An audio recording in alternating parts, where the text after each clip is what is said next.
第三题，文章地图讲到屋顶嘅材料，变做係烧锅嘅碗，可能嘅原因係呢只，另樣電行有下味道。一，它有環保精神；二，冰山會較照顧；三，清材料較方便；四，它唔驚風采。我們再回頭看看文章哪裡有提到跟碗有關係的段落。第二段開頭，淺淺的屋頂嘅材料面對帽兒變身燒過、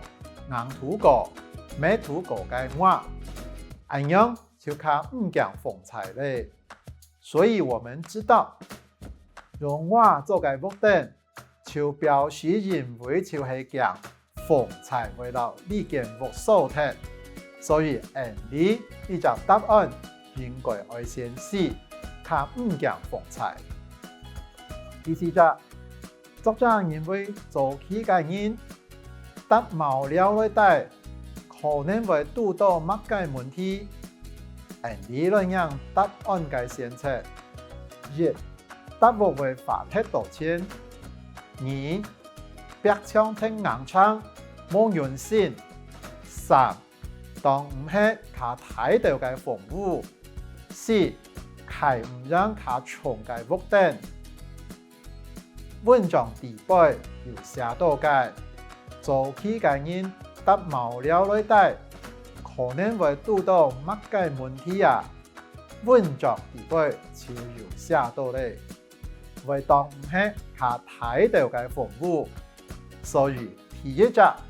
搭屋會發鐵道線，呢位就做唔得先。第二隻壁牆太硬撐冇韌性，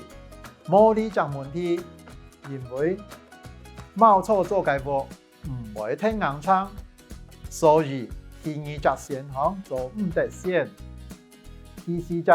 係唔讓較重嘅屋頂，該細節很忙用碗來做屋頂，所以冇較重嘅屋頂。第題嘅答案會選三，當唔係較大條嘅房屋。